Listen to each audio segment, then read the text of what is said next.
ازيكم يا حلوين؟ عاملين ايه؟ يا رب تكونوا بخير.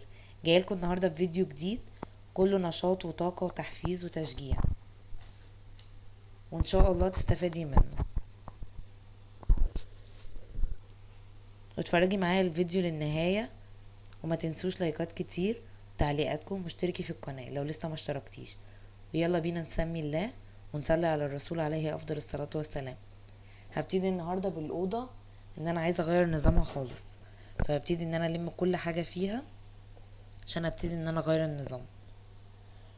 وطبعا انا معودة عيالي ان هم يعني بيعملوا معايا، بديهم انا الحاجة اللي احنا هنعملها وهم يختاروا عشان يبتدوا يتشجعوا معايا ان هم يعملوا. ودي اوضتهم وهم حابين هم اللي يغيروها، فقلت يعملوا معايا. وبنتي قاعدة عايزة برضو تساعدني، ربنا يا رب يشفيها.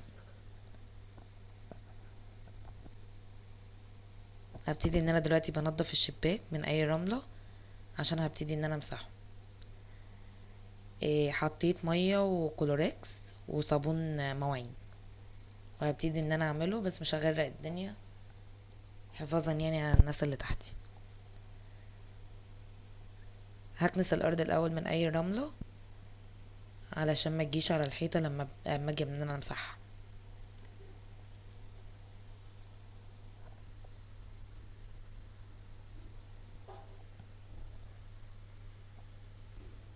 ابتدي ان انا الم الرملة منها،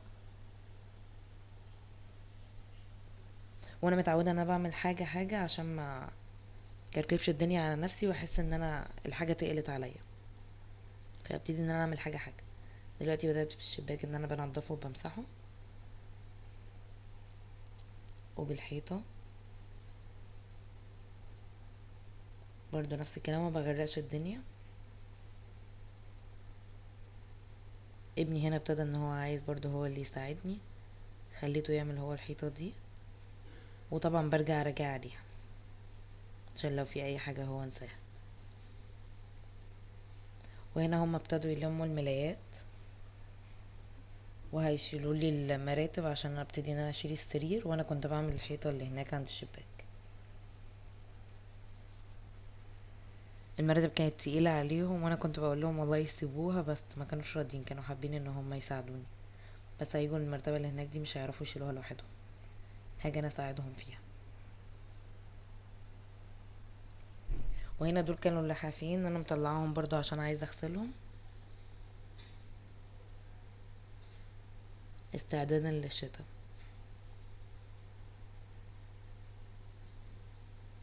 هو هنا هو مش عارف يشيلها، انا ابتديت ان انا اطبقها واشيلها انا اوديها بره، بحطها على الشباك اللي في الاوضه التانية عشان برضو تتهوى. هنا ابتديت امسح الحته اللي تحت الشباك الارض وهنشفها علشان هبتدي ان انا اجيب الدولاب. وانا غيرت النظام تقريبا 3 مرات لحد ما بوصل للحاجه اللي انا عايزاها واللي انا حباها، وهما برضو واقفين يدوني افكار. هنا ابتديت ان انا كنت هداري الشباك خالص بالدولاب، وبعد ما حطيته ما عجبنيش الشكل، هحطه نفس المكان بس الناحيه التانية، يعني احطه قصاده على الحيط عشان برضو ما اقفلش الشباك. وهنا ابني كان بيعمل لي الحيطه اللي انا هحط عليها، هي دي الحيطه اللي انا هحط عليها الدولاب. ابتدى ان هو يمسحها لي من الاول نفضها من التراب اللي عليها، بعد كده ابتدى ان هو يمسحها.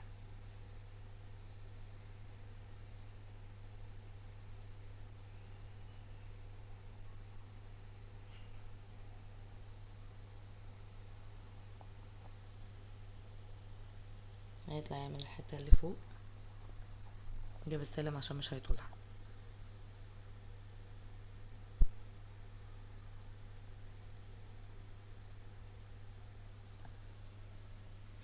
هنا انا كنت بعمل بطبق الهدوم في الدولاب، بس مرضتش اجيبها معاكم عشان ما اطولش عليكم الفيديو. كنت برتب لهم الهدوم في الدولاب،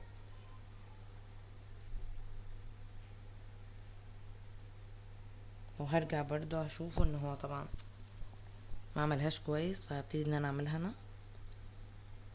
وبعد ما اعملها كده بالصابون والكلوريكس بينضف جدا والله الحيطان.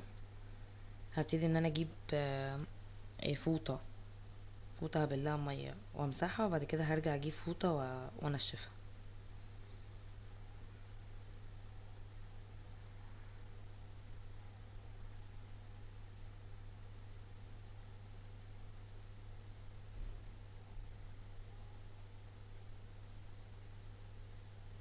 انا كنت خلصت خلاص الحيطة، ابتديت ان انا الحيطة دي كنت انا شايلة منها الدولاب، فابتديت ان انا اعمل عليها برضو كلوريكس وصابون مواعين، وابتدي ان انا اعملها ادعكها كويس بالفرشة عشان كان فيها حاجات لازقة في الارض وكده مكان الدولاب. ابتدي ان انا اطلعها، هنشفها واظبطها واسيبها. وهنا ابتديت ان انا افرش السرير بعد ما رتبت كل حاجة تحته ونضفتها ومسحتها ورجعتها تاني مكانها.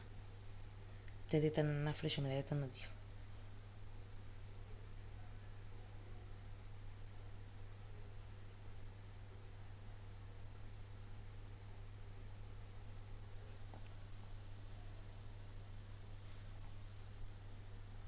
انا خلاص كنت فرشتها، وابتديت ان انا اعمل الحتة دي مكان ما زقيت السرير برضو كان فيها رملة وحاجات، فابتديت ان انا اعملها بالفرشة وادعكها كويس، وهرجع تاني اقوم مغيرة المية ومسحاها وانشفها واسيبها لحد ما تنشف بقى، وهفرش السجاد. هنا انا كنت خلصت الاوضة، بس كانت لسه ما اتفرشتش السجاد، وبوريها لكم بعد ما نضفت الارض. وكنت هنا خلصت الفيديو. يا رب يكون عجبكم وتكوني اخدتي مني افكار، ويا ريت تكتبوا لي تعليقاتكم في الكومنت، ويا ريت تقولوا لي ايه رايكم. انا هنا حطيت الدولاب، وقصاده الناحيه التانية ناحيه الشباك حطيت ترابيزه عملتها لهم زي مكتب، حطيت عليهم الكتب بتاعتهم بتاعه الدروس، وفرشت مشايه قدامها. وجنب الدولاب حطيت السريرين، وحطيت الناحيه التانية كنبتين كده وترابيزه من كنب الانتريه، وقصادها حطيت الدولاب والتلفزيون. وهنا خلصت الفيديو، يا رب يكون عجبكم. مع السلامه، واستنوني في فيديو جديد.